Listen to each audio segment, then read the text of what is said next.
And we are live. This is Dr. Paul. Thank you guys for being here. I am honored to welcome a somewhat new friend, somebody I connected with at a medical conference recently. The phenomenal Dr. Joshua Coleman, who is out with a new book, Rules of Estrangement, and it's such a compelling topic. I have been diving in for 2, 3 weeks now into this topic that I believe is a kind of a hidden epidemic in society. I think in some ways, you correct me as we go, in some ways related to narcissistic pathology, but there's also pathologization of Mouthful. big word, mouthful word there Yeah, of all of our behaviors, and people are diagnosing themselves and each other and things like this. Some of this is involved too. But what a painful area of life when family members, whether it's grandparents, parents, adult children, teen children, children, and other kinds of family relations, use some of these modern terminologies, especially no contact. So you have things like gaslighting. Everybody's using that term. Journalists everywhere using that term, alright. and the narcissistic fog, and getting gaslit, getting no contact cut off. There's value and validity in some of these terms. I've come to believe. I've studied it heavily for the last 3 years to brush up on what this is, but also it can really be overdone. And Dr. Coleman was very recently on Oprah. I hope you see it on YouTube in its entirety. It's about an hour and 15 minutes. Incredible, just as usual with Oprah. I used to watch her, tape her every day, uh, which my guy friends would be like, what are you doing? I'm like, it's very rich. I'm like learning psychology through this. So your appearance on that was, I just loved it, and just meeting you personally, you're such a kind, empathic, wise person. You're like a person I would go to when I didn't know what to do about a patient. That's very Is kind. the I sense I get appreciate it. from you. So thank you. Oh, Welcome. thank you. That's very nice of you to say. Yeah, it was a great to meet you as well. So, Dr. Coleman, let's dig in a little bit to, what is your subject matter, estrangement within families. And for those who maybe never heard of this but kind of know what it means intuitively, how would you introduce them to the idea and its importance to our lives, really all of our lives? Yeah. Well, I think of estrangement as a formal cutoff, between somebody in the family. My specialization is primarily with uh, parents, because typically, if an estrangement happens, it's usually the adult child that initiates it, not the parent. And statistically, a large study out of Cornell with Carl Pillemer found that 27% of adult children are estranged from a family member today. Another study out of Ohio State found that 26% of fathers are estranged from an adult child, and 22% more likely to be estranged from a daughter. Other studies talk about the high rates of estrangement with siblings. Grandparents are, if an adult child cuts off a parent, they typically deny them access to the grandchildren as well. So it's a pretty serious problem in our culture and society at large. One of the things that seeing you alongside some other therapists and Oprah that really struck me was that this is a spectrum we're talking about, and I'm not saying autism. It's a spectrum of what do we call maturity? Because that term came up a lot. What is maturity? Yeah. Nobody seems to know.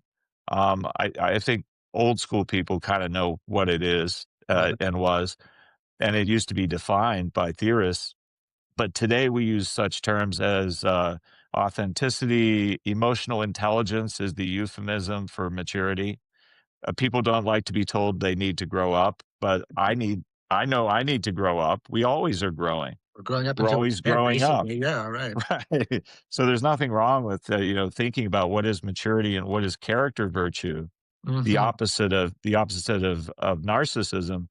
And one thing that I saw you, Dr. Gibson, and Oprah all contribute to are what I believe to be the three pillars of what character even is, like at its root. And I'll just say them very quickly and see what you respond. First, self reflection. Dr. Gibson mentioned that. Freud called it observing ego.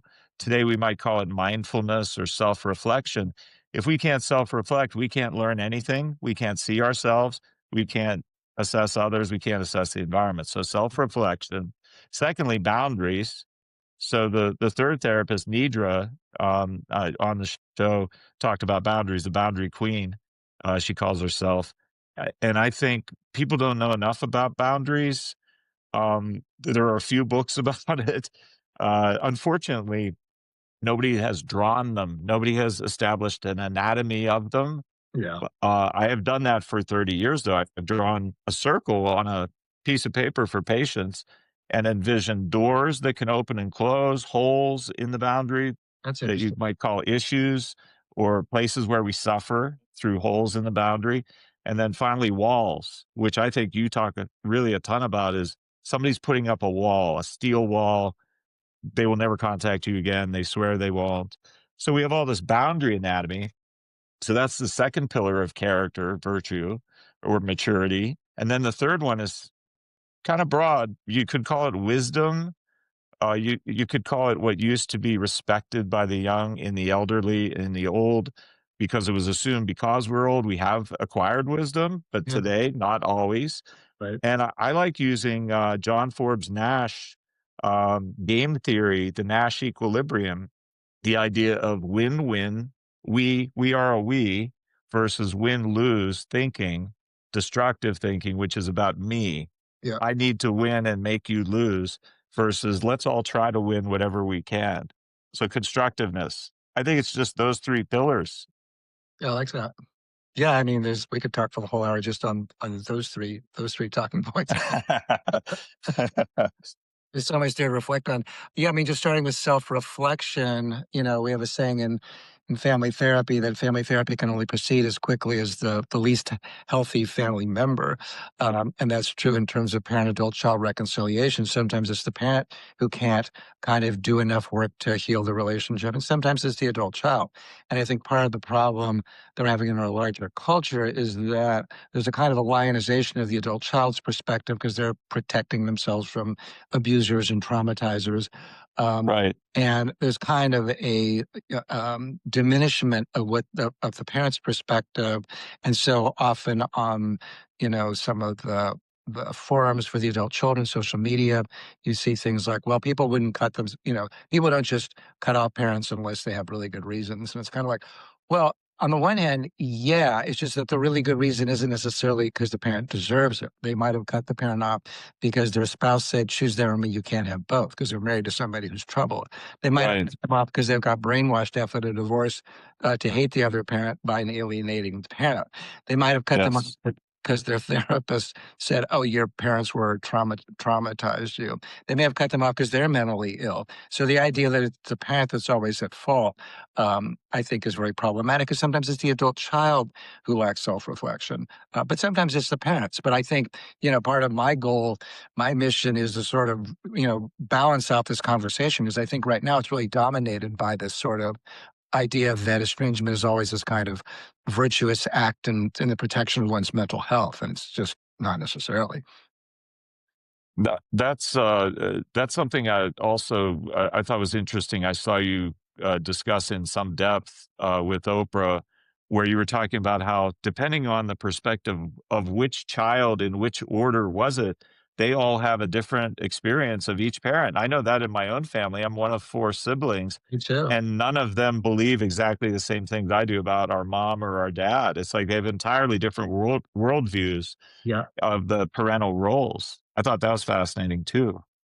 Yeah, it's the idea of separate realities. Same for me. I have two brothers, and we all have kind of different views of our parents depending on our birth order and temperament. The temperament that we're born into, which is that was very much determined by genetics, as you know, is really the filter that we experience life from. So if we're born with a proclivity towards neurosis, which would make us very pessimistic and more tend towards worry and perseveration and rumination and the like, we're probably going to view our parents or other family members in a more dark, downward way than if we're born with a more sunny, optimistic outlet. And that's going to affect how we interpret the parent's behavior. And so what I tell parents is you can't just say, oh, you were born that way. You still have to empathize with them because that's their lived experience. Right, right. What about the concept of how Western culture has evolved from whatever kind of solid roots you want to call them, whether it was more prominent religion or spiritual practice, decades or even centuries prior, the value of family, the value of marriage, sanctity, the idea of vows, um, the honor that went with the name, husband or wife, spouse, parent. And then today, we've become this more disconnected, me-centered. It almost seems just plain narcissistic to me that if we're all me-centered, it's all about me, my personal growth, my mental health, rather than having some kind of cohesion or units or, as you guys said, tribes on the show. How do you think things have evolved to bring us here, and then where do we go from here? And what is your mission in that context? Yeah, and I think you put your finger on sort of the most important part of this, the profound change that's happened in family life in the past half centuries. But really, it's kind of the mark of modernity. That if you think of Rousseau's statement that um, um, man is free, but everywhere lives in chains. So the idea was that Uh, identity we had to be kind of liberated from the way that society imposed its will upon us and really kind of have this coercive influence. There's really been the continuous evolution of that into the present, where it's really even stronger than ever.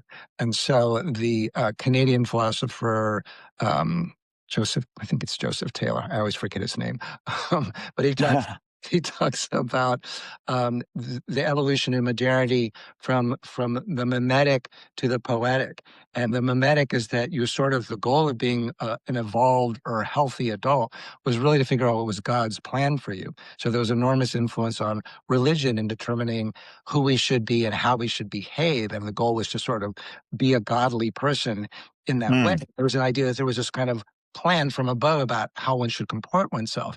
And so role was very, very important. But through in modernity, if we think about Rousseau as being, one of the first arbiters of that, that began to shift away from the mimetic towards what he calls Taylor calls the poetic, which is that kind of the expressive, what's the mm. true me, what's my authentic self, what's my My vulnerable, emotions. My my emotions are always true. They are what are true, right? That kind of perspective. Ooh, course. Yeah, right, wow. absolutely. And so I hear young adults often saying things like, "Well, this is what my body is telling me, and this my emotions are my truth." And it's like, well, your emotions get influenced by all kinds of things that you're Right, completely right. completely unaware of. And so the historian Stephanie Kuntz wrote that marriage changed more in the past 3 decades than it did in the prior 3,000 years. And I would say that's true, and she wouldn't disagree, that family life in general has changed more. And what she means by that is that the institutions that guided family life, uh, gender, marriage, neighborhood, religion, have all given way to this much more identitarian, personal Mm. happiness, personal growth perspective. And that is the dominant narrative now. So now therapists have become the new high priests and rabbis Ah, religious religion doing it. And Christopher Lasch talked about that in his book, 1975 Culture and Narcissism, sociologist Philip mm. about it when he talked about the triumph of the therapeutic. He wrote about that in the late 60s. So this has been really evolving in many ways, I mean, arguably since the age of time of Rousseau or before, but I think it's really caught a lot of steam with the evolution of therapeutic narratives and social medias and amplifying Yeah. kinds of things. That almost brings me back even further in philosophy, thinking of Aristotle and Nicomachean ethics and what is a good person. That's a virtuous person. That's a high character person, a good person. or even Epictetus. I was once told that one of Freud's favorite quotes came from Epictetus about character, and it was simply, "Character is destiny." Your character is destiny, meaning if we all want control, which is really, I think, part of what's going on with all these family conflicts and ghosting each other and going no contact. It's efforts at some kind of control on the part of the parent, the part of the child, the adult child. We all want control. We want to feel secure. Well, the only thing we control about our future, according to the Stoic Epictetus, is work on our character, which means our boundaries, our self reflection, and our goodness, our wisdom, and our we ness, not our me ness. I think that's brilliant, and there's so much wisdom in there, and so much to unpack, and this sort of turn to the psychological in many ways is a disservice to us as a society because it is so oriented around, well, what's going to make me happy and fulfilled. And we know from the research that really the things that make people the happiest is their relationships. And there's research, say, by Iris Mauss, Mauss, at Berkeley, who found that in those cultures where happiness is defined in terms of group identity, group participation, relationships, that those people are generally much happier than in those societies like Mm. ours, which are much more preoccupied with my own identity, my own personal growth, my own happiness. And so I think, yeah, I'm all in favor of bringing back character because sometimes doing the right thing is doing the things that may not feel, it probably is going to be hard. Is going to, may not Yeah. feel happier in the moment, but it's sort of the right thing to do. And if the only metric of what the right thing is because it feels good or it's just to protect my mental health, that's a very mercurial, unstable way to base a society upon. Yeah, no, absolutely, absolutely. I was thinking, in terms of the character, maybe you're not old enough, maybe you are to recall this, but they used to call all the personality disorders that are kind of within the discussions of bloggers out there about cluster B traits, borderline personalities, antisocial personality, and just narcissistic personality in general. Today, they're called personality disorders. But again, that's a euphemism. They used to, in my day of training, be called character disorders, Oh, interesting. which I think was far more accurate to say Yeah, that's what they are, that's interesting. Yeah. deficits of character or Yeah. of maturity. I like that. Yeah. Yeah. I think the whole notion of character is useful because it's not just tied to personal happiness, it's tied to larger moral frameworks of which we as a society are really bereft. Kind of the notion of doing the right thing often means doing the really hard thing. So, for example, in the Oprah interview, there was a woman there who had estranged her mother because her mother had abandoned her as a child. And she, said that she was kind of wanting to know how to stop feeling angry at her. And what I said is, you won't be able to feel angry at her until you really can recognize that you didn't deserve to have what Yes. happened to you, but also that to me, um, part of character means doing the right thing. Which means understanding that everybody's kind of doing the best that they can do. I mean, even parents who do terrible things like abandon their children, nobody sets off, and says, "I think I'll abandon my child today." Right? We're all kind of driven by forces out of our awareness, and the idea that we have free will, I also think is a bit of a myth. I think people are so much shaped by their genetics and their history and their social class. And so I think part of character is being able to see that somebody really did do the best that they could do and were able to, that you did the right thing, which is often doing the really hard things. Like I know when my parents were like, I was blessed with parents that I loved, but so this was an easier thing for me to do than if I'd been abandoned by them, right?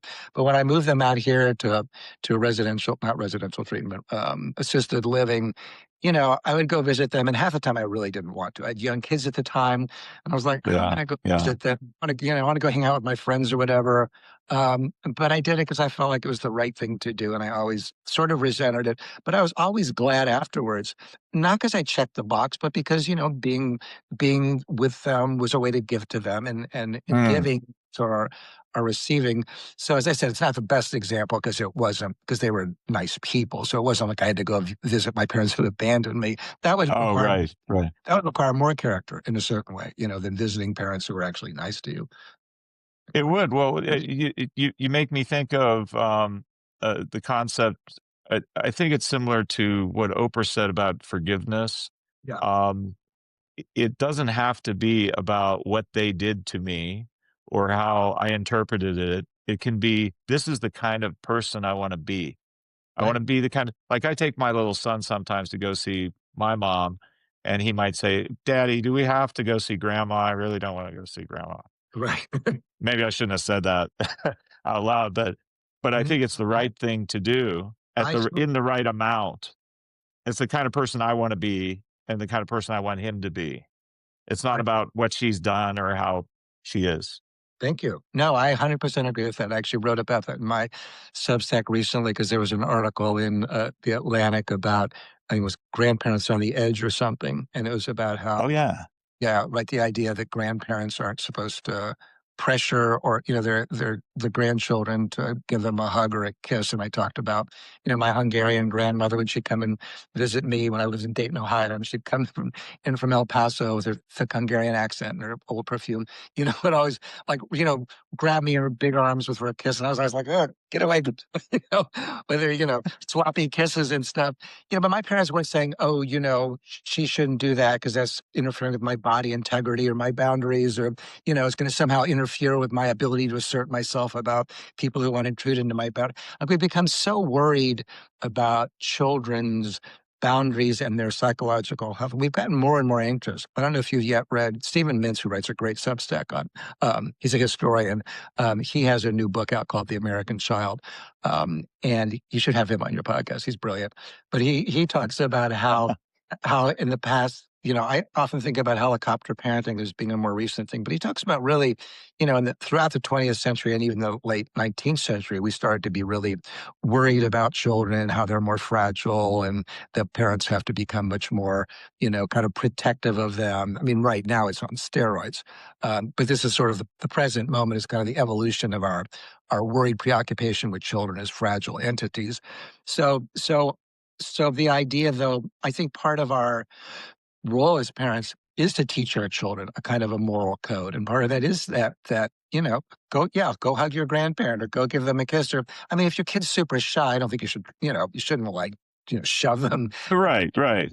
but then you should at least say teach them about it.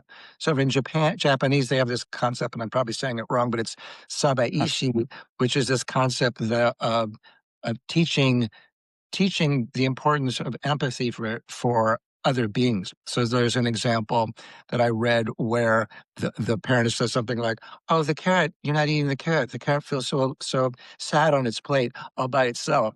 But it showed that the research showed that Japanese children were actually much more empathic in general than American children were because the parents were really Ah, inculcating their you know moral values, which is part of our role. But as Americans, we become so worried about the coercive effects of authority that we're not. We worry that we don't want to intrude on their boundaries, or we're teaching them not to be self-protective in ways I think are really sort of stupid and problematic. wow, interesting. Abaishi? Sabaishi? Saba Ishias. It's spelled Yeah. Saiishi, I believe. Yeah, I've learned about it through this book, Two Parents Matter, which was written by these two uh, anthropologists. The last name of Levine.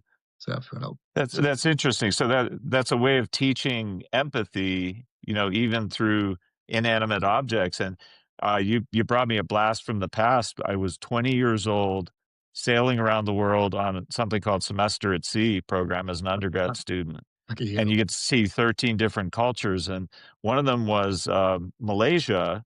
And this is really funny. I was working with a professor on the ship. A bunch of professors are on the ship, and they teach you college classes. Oh, great. And I was a very poor kid. I had to like try for a scholarship for this thing. So one of my professors was an anthropology professor named Kathleen Reichs, and she came from Canada. She worked for the coroner's office there, and she was a professor. This is before she became a famous author, Kathy Reichs, Oh, who created the TV show Bones. oh, you're kidding. Oh, If wow. it Yeah, she was my professor, and Wow. she was so kind. She encouraged me to do a field study of a group of aboriginals in Malaysia in the middle of the jungle called the Samai. And the Samai are known as one of the most peaceful peoples on the planet, but their culture still works even though they're incredibly peaceful.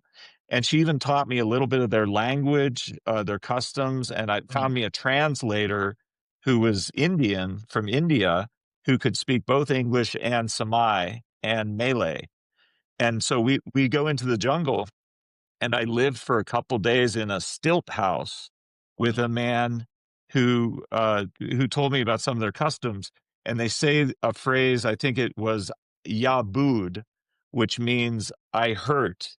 If somebody asks you to do something you really don't want to do, you're just, whether you're a child, adult, you're just allowed to say "yabud." That hurts. I don't want to do it. That's interesting. So, so it sounds like overly permissive, and yet, as a cultural framework, there's enough structure and rules that you must stick with what the culture has set boundaries around, even though you can refuse to do things. As a child, you could refuse your chores if you want. But Wow. then the parent works with the child and says, okay, well, if you refuse to, go get the meat, uh, from down below where we stored it, you could get very hungry, and that would feel yabud as well. So what do you want to do? Yeah. What do you think of that as far as the Japanese idea and empathy and permissiveness that still can work? No, I think it's really interesting. Yeah, I mean, in saying I heard, it is sort of an invitation for the parent or the other person to feel empathic, and it's a more of a relational invitation. I mean, it could be manipulated like anything, right? But it is a more Yeah. relational invitation than just saying I don't want to. I was my honeymoon many years ago. We went to Bali, and one of the things I learned from the Balinese Oh, was that wow. have you been there before? I haven't. Hawaii's as far as I got into that into that region. It was beautiful.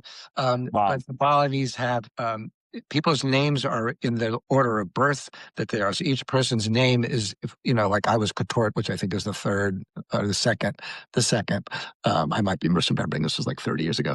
But I was so interested that even your name is in relationship, and as our culture, the culture of individualism is in many ways antagonistic to relationships because it all has to be predicated upon whether the relationship is working for me, which is what the British sociologist Anthony Giddens calls the pure relationship. He said that we've evolved Mm. the present moment is the idea that relationships have to be purely constituted upon whether or not it's in line with our personal goals and happiness, which is very much different than thinking of yourself, in terms of your birth order. So if, we met and we introduced ourselves to each other, I'd be like, I was number two, maybe you'd be number three or whatever, but it all, automatically you're sort of describing yourself in relationship to other people. And in most of the world, Joseph Heinrich talks about this in his book, The Weirdest People in the World. The rest of the world, group identity, family identity is really the primary way that people identify themselves, which is very much at odds with Western, particularly American ways of identifying oneself. Yeah, and isn't that one of the fundamental principles of proving a concept or theorem to be truly psychological and universal as opposed to merely a sociological fad, right? If it's throughout all the world, all the world's cultures, maybe even throughout history, Yeah. sociology isn't what you're studying there. It's psychological, inborn. Right. Interesting. No, I think it's important. So much of Western theories are based upon freshman grad students in college, which are hardly Right. representative of world culture. And that's probably why so many of those studies never failed to be well repeated. There's all that controversy about how much of psychological studies have been kind of refuted because um, they just weren't well studied. So, I was thinking about, back to Oprah. It was so well structured and constructed as a conversation. And there was you, there was Dr. Gibson, and she wrote about emotional immaturity in Emotionally parents, immature parents. Yeah. emotionally immature parents. And I didn't think that was contrary to what you do or your ideas. I thought it was, they were kind of talking about different sides of a boundary, basically, is what it seemed like to me. And so, one question I have for you is, when I was 28, 29 years old, getting my first actual job as an adult, it took that long to get through school and residency. There you go. Um, I was noticing some things about society just as a layperson and new clinician that had to do with narcissism and what is it. And I just learned, Kohut Kernberg, the classic self psychology view of narcissism just in an individual. And I wondered, does your internal psychological age, or AKA maturity, ever rise or maintain at your chronological age? Because that almost would be what's necessary to not have a downward societal drift over generations of Mhm, maturity. mhm. And is that what's going on where today you, Oprah, this Dr. Gibson can say, oh, this is an emotionally immature parent? That used to not be the case. It used to be people were taught character by whatever religion they followed or philosophy or philosopher they followed. There was some higher authority beyond humans, Right, because that's another problem. Who gets to be the ultimate therapist telling us all what perfect therapy is? Who gets to do right. that? Yeah, So, exactly. what do you think of a downward societal drift in maturity level and therefore narcissism on the rise in everybody? Well, I think it's absolutely true, and I think part of the problem, is, which was identified by Philip Reef in the late '60s and then by Christopher Lasch, has been this sort of turn towards cultural narcissism, which is what you get when you live in a highly individualistic society. But the other part of it is that we live in a highly meritocratic society, which basically says that if you aren't successful and happy, you have nobody to blame but yourself. But you can blame your parents.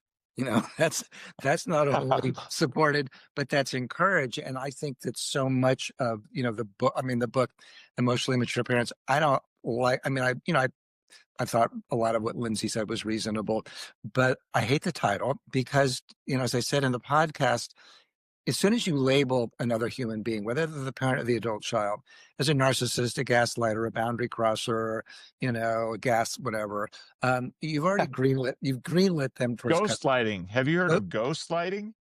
uh, Did you hear of that? I've heard Oh my of gosh, it's brand new, hot off the presses. hot Some off the blogger press. somewhere made it Yay. up. It's where you disappear, Yeah. and then you suddenly reappear at some date at Well, which you act like nothing has happened. That's ghostlighting. brother. Yeah, yeah. So, but Yeah. as soon as you accuse another person of that, and you get the social validation of doing it from your therapist or from some social media influencer, you've greenlit an estrangement because you've depersonalized that person. And I'll often get Yes. letters from estranged adult children saying, "Well, my therapist said that my mother's a narcissist, so I shouldn't engage in family therapy with you." I'm like, has your therapist met your mother? Because I'm actually working with her, and she's not a narcissist. I won't Ooh. say it like that Wow. because that would be very alienating, but that's what Yeah. I Yeah. think. And I Yeah. do say is, well, my experience is that it's actually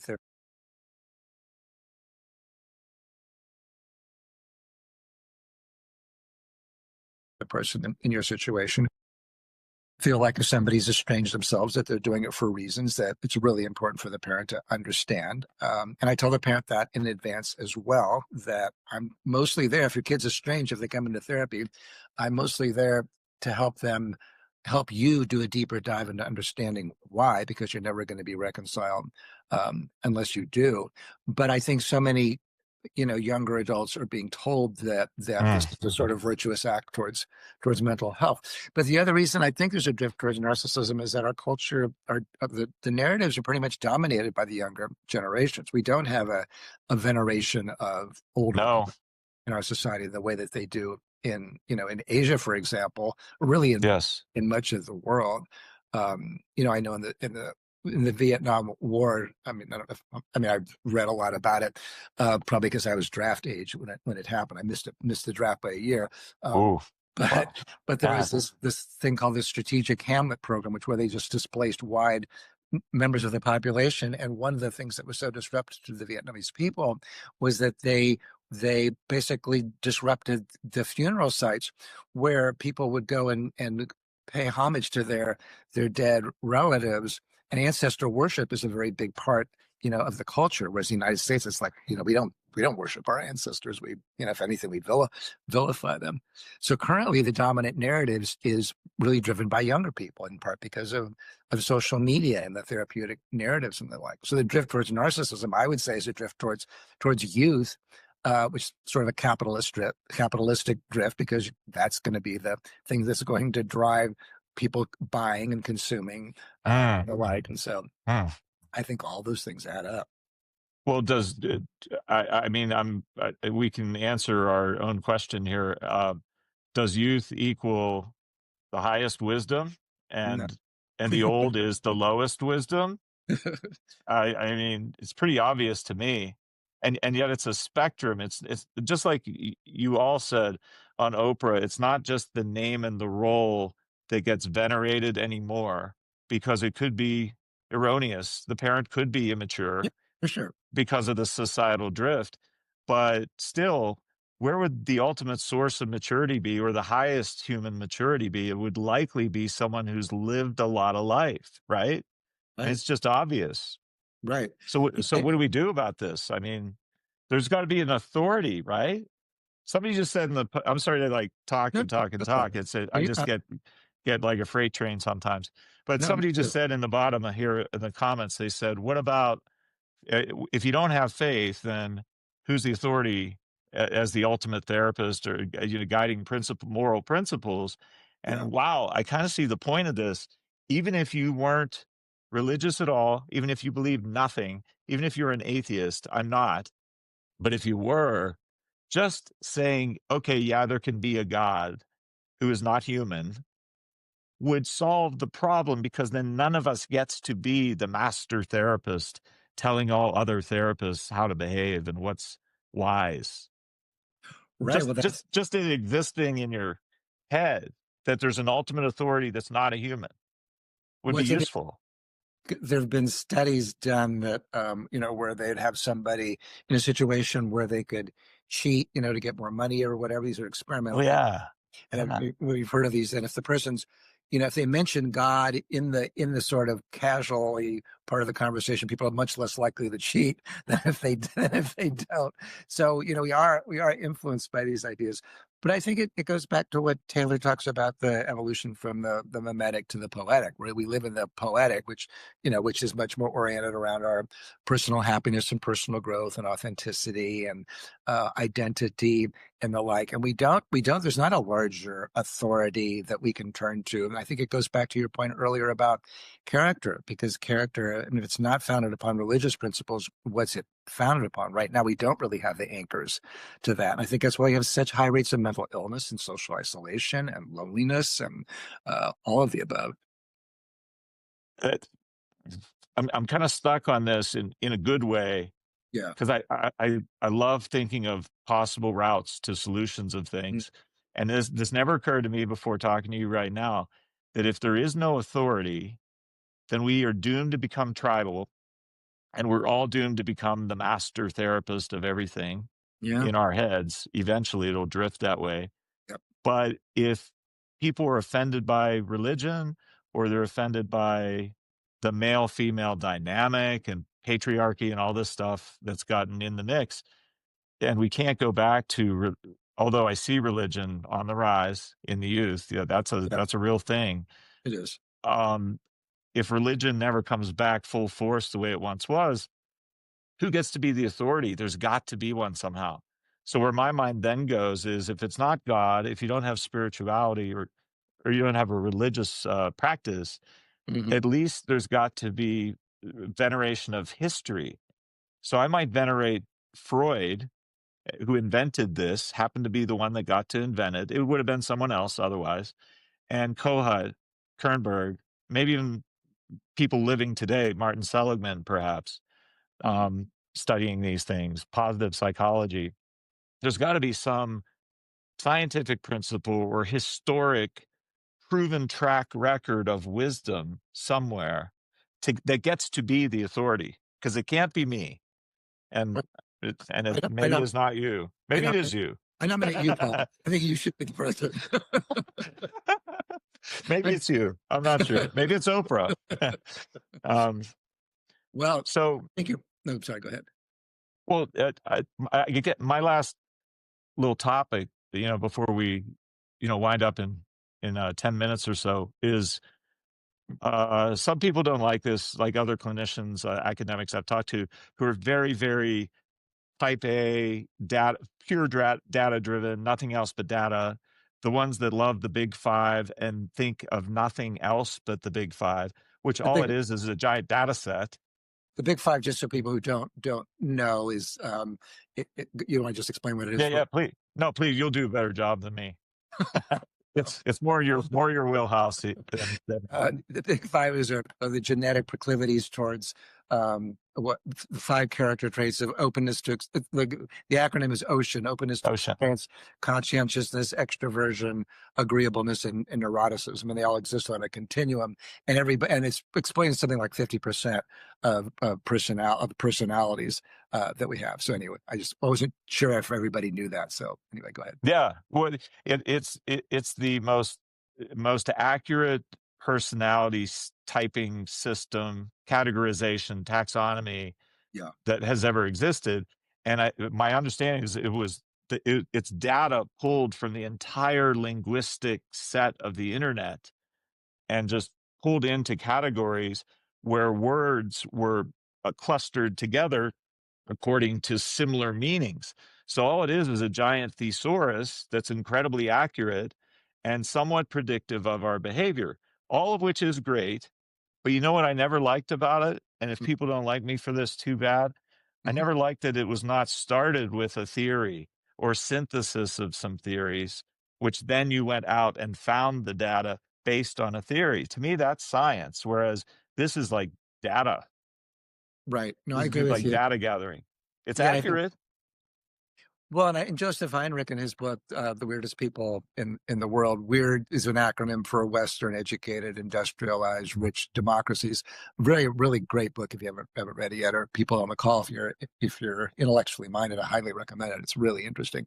But he said that it's not necessarily a cross cultural thing. That in some societies, that's not those traits aren't as expressive because the culture doesn't really allow some of those things to be really expressed. So you don't really see them in the way that you might in the West. But I wanted to get back to your really interesting point about we need an overarching authority. I don't know if that's going to happen in the US because we're just so ethnically diverse and we're not really a melting pot. I wish that we were, but the divisiveness of the way that the politics exploit the divisiveness and the tribal nature of our society, I think makes it really hard for us all to have a kind of more unified theory of humanity and behavior and the like, because we're also different. We come from different countries, from different cultures. Many of us speak different languages, or we're bilingual, or we're mixed race. And so now that identity is so important and so figural in terms of how people think about themselves and how they direct their behavior, what one historian, I believe it was Lawrence Stone, calls affective individualism, the way that Ah, we're our sense of identity and individuality is directed by our emotions, something you were talking about earlier, Paul. Now that that's the case, identity is so much in the foreground, protecting my identity, being expressive of my identity, as though it's this virtuous thing. Whereas in other cultures, I think the Confucian saying is the tall grass gets the scythe, which is the mm. idea that you don't really want to stand out because you should be much more group identified. And there was this interesting study done, I believe it was by Nisbet, sociologist, where they compared Japanese. They showed Japanese. It's called the Big Fish study. Maybe you've heard of it. Where they I showed. haven't. It's really interesting. So they Ah, showed Japanese, I think college students maybe, and American college students a picture of an aquarium with a fish in the foreground and the school of fish in the background. And they asked them each to tell a story. The North Americans said, oh, that's the big fish is a leader and an individual and creative, and he's really separating himself from the crowd because he's so independent. Whereas the Japanese were like, that person's an outcast, and they don't know how to belong, and they don't know how to Oh get yeah. get Oh along with yeah. others. And there's Oh really yeah. interesting research to show that people, the way people even perceive things, like what's foreground and what's background, is also culturally derived. So I just think part of the problem in the United States is that we can't say, oh, we're all French. We're the opposite of the East. We're the opposite of Asia, right? We're not a Exactly. we. We're definitely me. Rugged individualism, right? Exactly right, and that's I think it's a really serious problem. And now we have a president who really exploits all those differences and amplifies fear and divisiveness and racism and bigotry in all kinds of ways. And so, I mean, ideally, the president would be that person, but even when you do have that kind of a president, you have the opposition, the opposing Well, party. half the populace will disagree and the other half will agree. And just like Right. somebody said just now down in the comments, they said, okay, well, if you can't have faith and it's got to be your favorite actor or politician and that's the ultimate authority, well, they're Yeah. not qualified either. Oh, And right. the current president isn't qualified. The past president isn't qualified. They're humans, right? Yeah. This worked for the Samai. You brought me back to the Samai again. Nobody's the boss. Uh-huh. Nobody gets to be the boss in the Yeah. Samai. It's like everybody is interacting as a we. There needs to be harmony in the village and they need to be fed and people automatically do some labor when it's needed and they don't want to do what they don't feel like doing and that's fine, but if they don't there'll be consequences. But nobody's the boss. It Yeah. works for them. Why could it not work for us where we even if you arbitrarily said, "You know what? God is the giant spaghetti monster and only God gets to dictate the morality of what's good and what's right. So respect this giant spaghetti monster." At least none of us would get so arrogant as to take charge and say, "I know better than any other therapist. I know better than any other philosopher." We'd be like the Samai more.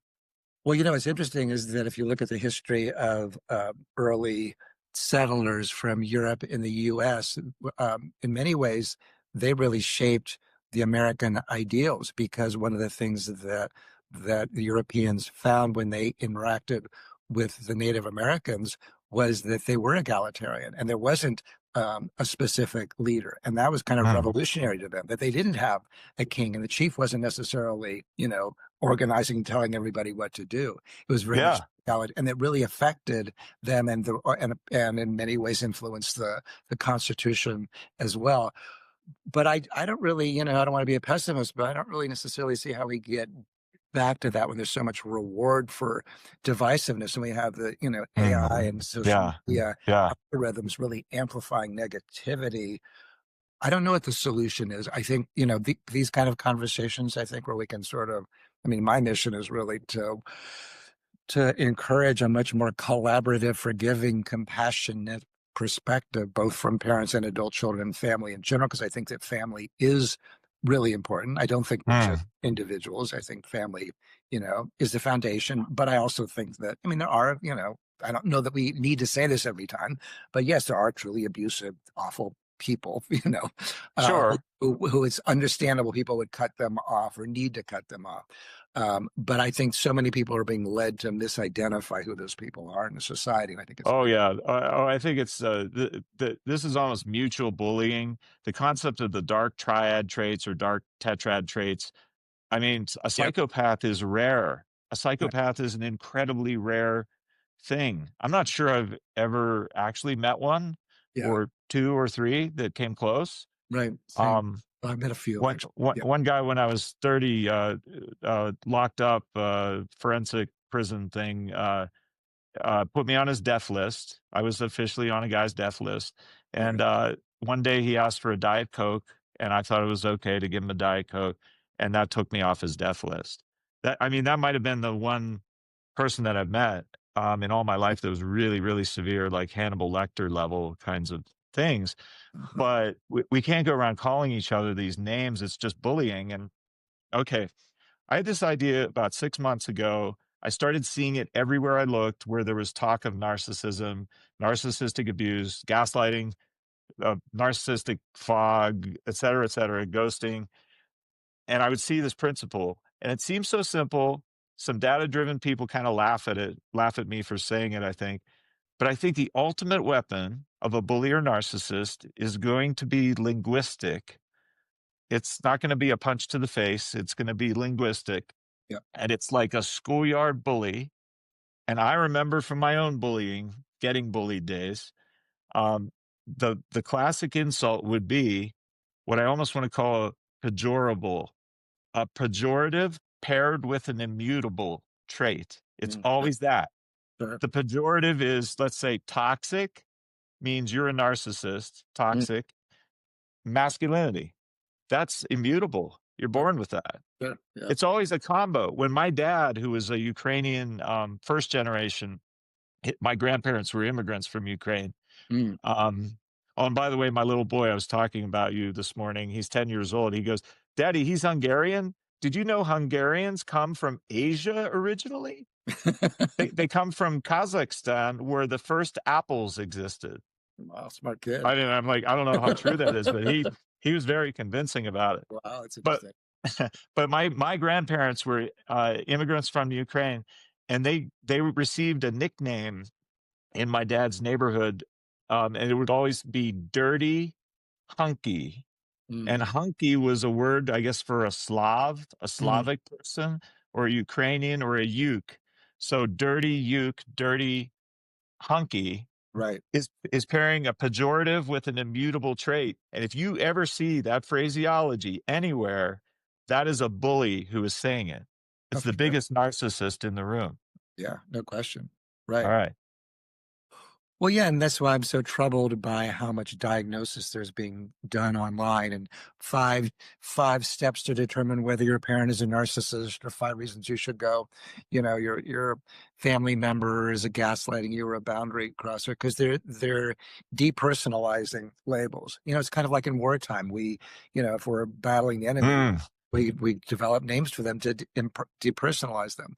You always, and even if you don't, you talk about, we're going to go out and get the bad guys. And as soon as you label somebody right. the bad guy, but the modern American version is a narcissist or a gaslighter or whomever, you've just reduced that person's humanity down to zero. And true narcissism is also fairly rare. And even people who are genuinely narcissistic, and I wrote about this in a recent Washington Post column, they're also not necessarily beyond repair. So the idea that, anybody is completely hopeless before you've really given them a chance with a qualified therapist, I think is just wrong. And in many ways, it's just conflict avoidance and cowardice to not Yes. have a room with them. Right.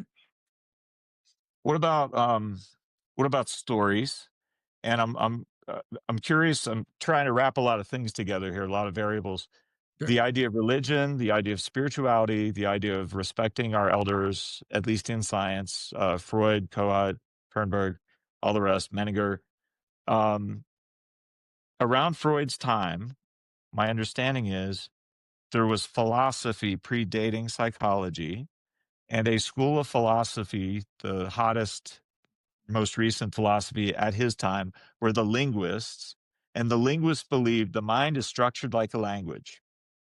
So our minds are designed to digest stories. Hmm. They feed on stories. Right. And I love Jung. I can't help but love Jungian psychology. I think it is a direct mirror image of today's evolutionary psychology because I think they both talk about instincts. That's basically what an archetype is. Hmm. My question for you is, what do you believe, if any, the role of human storytelling that is rich and like Oscar worthy, or not even Oscar worthy, but just real, authentic? It touches all of our hearts. And does it contain a truth that we can't arrive at through data or through the big five or through a research study or through statistics, but is a truth because it's universal and it's just so well loved?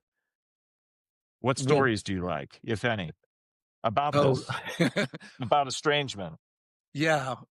Well, there's so many paths to go down. I mean, I was very influenced by his, historian Yuval Noah Harari's book *Sapiens*, because he talks Mm, about how important stories were in evolution. And so, for example, he talks about how um, the Constantine in the fifth fourth century AD. He was the first Holy Roman Emperor, and one of the reasons that that became such a powerful military tool was that it was cross cross national. And being the Holy Roman Emperor, you could say, well, we're all united by Catholicism, whether you're Uh, Italian or any other country. So it was a story, but had enormous power. And I think the story currently that so many adult children are being told is that your your problems, your dysfunction, your unhappiness, your loneliness stems from your parents. And it's a very powerful story. It's a very compelling narrative because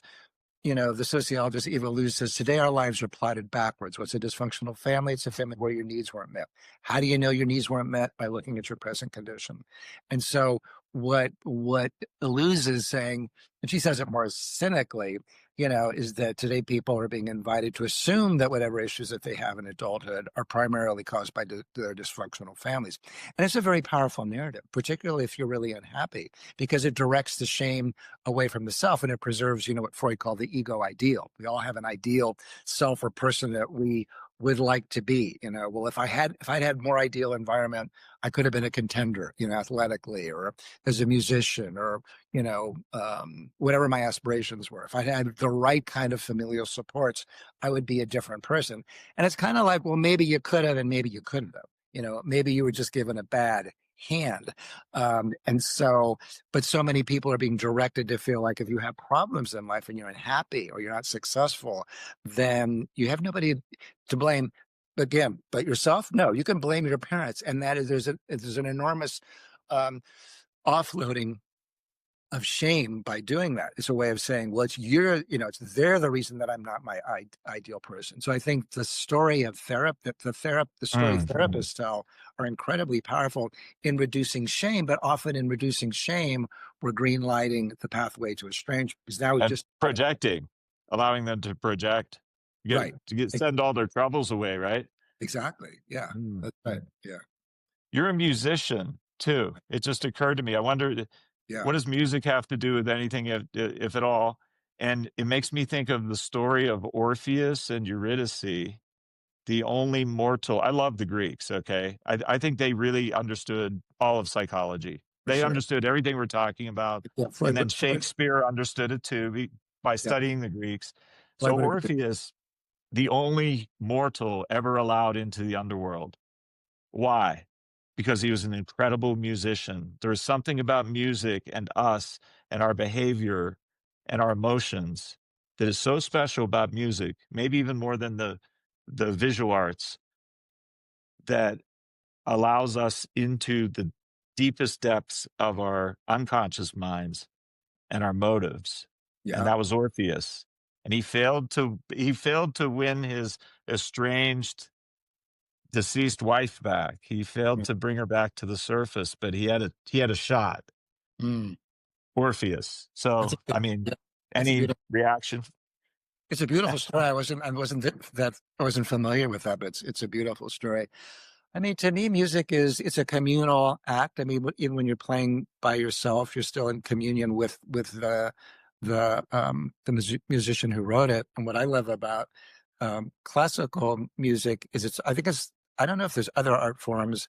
I mean, I guess there are. Maybe people who are dancers feel this way about dancing, but if I'm playing a Bach piece, I can actually, in some ways, really enter the heart and mind of Bach and really feel what he's Mm. feeling. I mean, you can do that if you're listening to it. You don't have to play it, but there's something about playing an instrument where you actually can feel that person's sort of knowledge and presence. And I think to your point, there is a kind of a knowledge that comes from music and a kind of a truth telling that comes from music Mm. and storytelling that exists without words and without language and is kind of cross national and cross ethnic and it is such a powerful art form. So yeah, Wow. yeah. Have you have you seen the new, TV series, I believe on Netflix, called Black Rabbit, Mm, with 2 incredible actors, Jason, Bateman and, Jude Law, and they were 2 estranged brothers. yeah. I'd be real curious eventually to hear what you think of the series because it just blew me away. I couldn't stop binge watching it. Oh yeah. um, Yeah, yeah, no, I haven't, but it's good to know about because I'm always interested in finding new yeah. things to watch. Check it out. It's called Black Rabbit, and it's on Netflix. And part of the reason it's so good is that Jason Bateman is the truly dark triad brother, but Jude Law isn't without his faults. And it's almost a Cain and Abel story in a way. And it's estrangement and maybe reconciliation. I don't want to ruin it for anyone, but it's based on a real restaurant in New Oh York really? City I used to go to, the Spotted Pig, Oh interesting. which is now closed, and all the drama and news stories about that, and Mm. sexual harassment and bankruptcy and money problems and all kinds of stuff. But it's a Huh. little bit based in truth, but it's totally about estrangement between siblings, between two brothers. Oh well, Yeah. I'll definitely have to check it out. All right. I'm always looking for Great. new things to binge. That's awesome. Thank you. Well, Paul, Thank you, what do you Dr. Coleman. before you Amazing stop? What do talking you to you. work? No, I love talking to you too. What are you working on these days? Are you writing anything new? I mean, I know you've done a lot of stuff with couples and the like. And Yeah, my biggest areas are for 30 years human courtship. I believe there can be a cogent model that transcends culture, time, and is built from known principles, human courtship, do uh, your own matchmaking kind of a thing. I'm also big on getting men and women to respect each other and love each other again the way they have through all human history. So I'm into that. I'm mm, into Dr. John Barry and Martin Seeger, the researchers in UCL London, who study males as a new field. mm, Men's psychology or male psychology is kind of a new thing because males are stoic. They never go to therapy. They don't like therapy. And it turns out that's normal for them sure, because you can go crying while you're on a hunting party as cavemen trying to kill the woolly mammoth. You can't break into tears and share your secrets, right? sure. So it's built evolutionary, built into us. So I like that stuff. But what I've been told to do next, I don't know how to do it. I never thought of doing it, but I was told to write an autobiography by Wow. some founding people, let's say. Cool. Yeah, and I'm trying to get started on that idea. I'm just collecting stories from my Yeah. life, Great. Well, and I'd be so interested. I'd be interested to and read it. I'll tell you what I'll call it too. I'm going to call it "Angels on the Staircase," and the reason for that is that without going too deep into it, I had a recurring nightmare as a child. My parents were always fighting, divorcing, separating, back and forth. Never really had a home, a place to call home. So I don't know what my home is even today. I love traveling. The world is my home today. But I always had a recurring nightmare that war was going on, like the Vietnam War kind of thing. And I found a staircase hidden in rubble that I could go down this stone spiral staircase. And the deeper I went, the further from my parents I could hide and their fights. And I Interesting. found peace further and further and further down an endless staircase. But along the way in my life, I've needed the right people in the right way at the right time to just show up and help me when I didn't know what to do. And they were like, it was like angels appearing to Wow. me in the Wow. course of my life. Wow. I wouldn't have been here Yeah. today. That's Yeah. lovely. So thank you. It sounds like a great topic. Thank you, sir. I can't wait to see you again in person, talk to you Likewise. again. Yeah. Let's do it I'll again. come to some medical conference out Sure. west, San Yeah. Francisco, Yeah. No. and we'll get together. Yeah. Let's definitely stay in touch. Thanks for having me on. It was a great discussion. Thank you. Okay. All right. Okay. I'll talk soon. Bye. Thanks.